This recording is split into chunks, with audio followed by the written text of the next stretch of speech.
An obese girl was given to a poor farmer as punishment.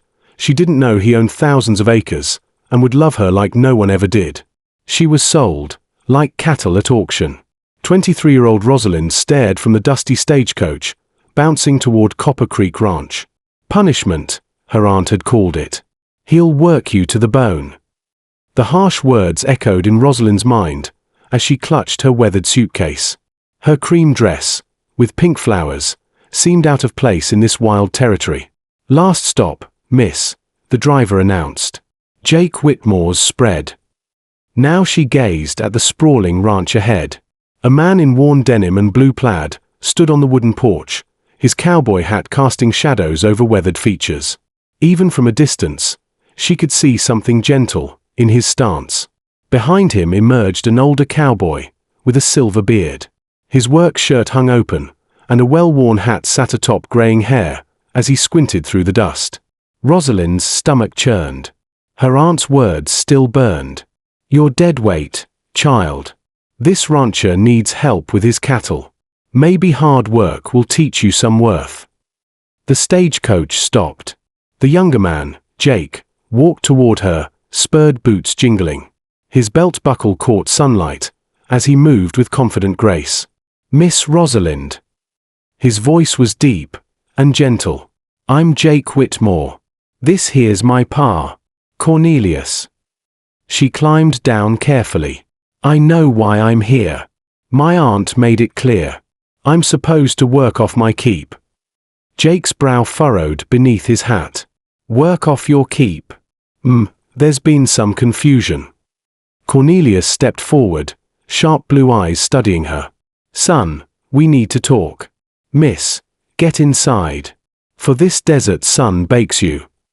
Inside the ranch house, cool shadows welcomed her. Walls displayed photographs of cattle drives and rodeos. Branding irons hung as decoration. "Sit yourself down," Cornelius commanded, gesturing to worn leather furniture. "Jake, rustle up some coffee." As steam rose from her tin cup, Rosalind noticed the cabin's surprising quality. Handcrafted furniture, Navajo blankets, fresh wildflowers in simple jars. "Miss Rosalind," Cornelius began, removing his hat. "What exactly did your aunt tell you 'bout coming here?"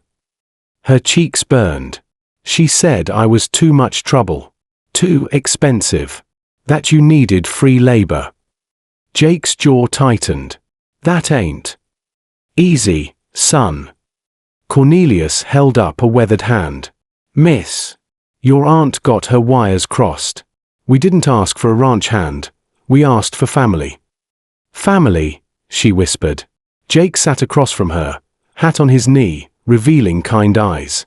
"6 months back, I placed advertisements clear to Kansas City. Not for help with cattle, but for a wife. Someone who wanted the honest life, away from city judgment." The cup trembled in her hands. "A wife." "I've been alone too long," Jake continued softly. "Lost my Sarah to fever 3 years back. This ranch needs love again. But I wanted someone real, not some fancy city gal." Cornelius nodded. "When we got your letter." "What letter?" Cornelius returned, with an envelope. Her aunt's handwriting. "Dear Mr. Whitmore," he read. "My niece Rosalind is a God-fearing woman, seeking simple life with an honest man. She's got curves like rolling hills, and a heart of pure gold. She's had heartbreak from small-minded folk, but deserves a man who'll see her worth." Rosalind's eyes filled with tears. "She wrote that?" "Every word," Jake said softly. "When I read it, I knew. You weren't coming as punishment, Rosalind. You were coming home." Thunder rumbled. The lamps flickered, plunging them into darkness. In the shadows, Jake's voice found her. "I don't give a damn what others think about how you look. I care about what's in here." His finger touched just above her heart.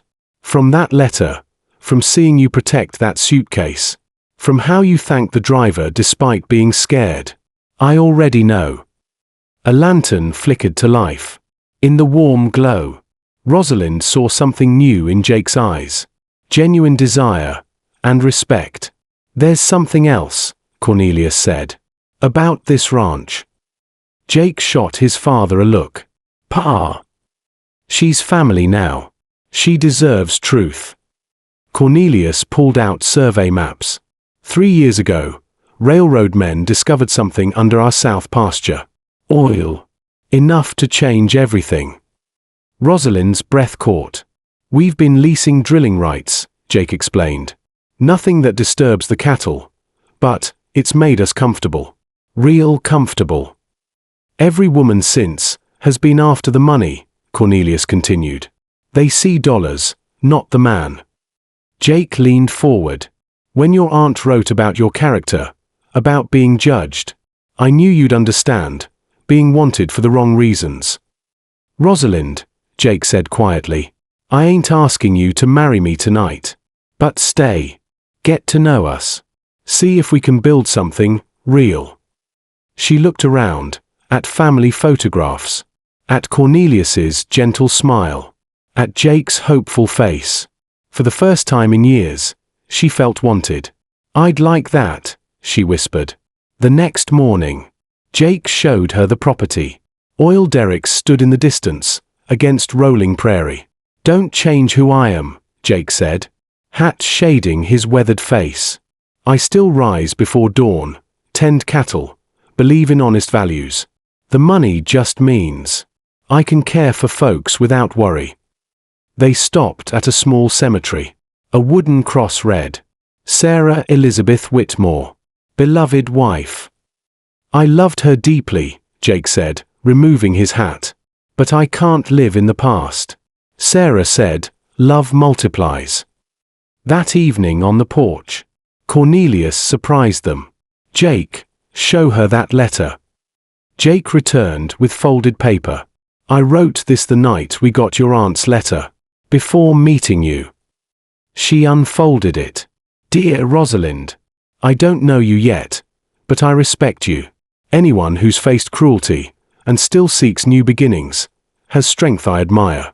I've been alone long enough to know, real beauty comes from kindness and loyalty. I hope you'll see past my rough ways, to the man ready to cherish someone exactly as they are. Hopefully yours. Jake. Tears spilled down her cheeks. Before you met me. Your aunt's letter told me everything about your character. 3 months later, Rosalind walked down the aisle in Copper Creek's small church. She wore simple white, wildflowers in her blonde hair. Jake waited in his best suit, hat in hands, eyes bright with joy. Half the territory watched, the same folk who once whispered, now celebrated. During the reception, her aunt approached tearfully. I need to confess something. The crowd quieted. I only sent your information to Jake. I'd heard about the oil, but that wasn't why. When I read his ad, seeking real love, not pretty faces, I knew. She pulled out letters. 27 other responses wanted photographs, money guarantees. But Jake asked, tell me about her heart. Does she laugh? Would she listen to old stories? Never asked about looks or money, just kindness. The reception erupted in applause. Jake whispered, your aunt knew we belonged together. As sunset painted the prairie, the newlyweds stood on their porch, watching land stretch to the horizon. Oil derricks provided security in the distance. But the real treasure was closer. In the warm kitchen. In the garden. In love bloomed from unlikely beginnings. Do you regret leaving your old life? Jake asked. Rosalind smiled, hand over her beating heart. I didn't leave my old life, cowboy. I finally found my real life. Above them, stars appeared over the vast prairie sky, each a promise of bright tomorrows, where love conquered judgment, and kindness triumphed over cruelty. Sometimes, the greatest punishments become the greatest blessings. And being sent away means being sent exactly where you belong, under the endless western sky, where hearts run free, as mustangs on the range.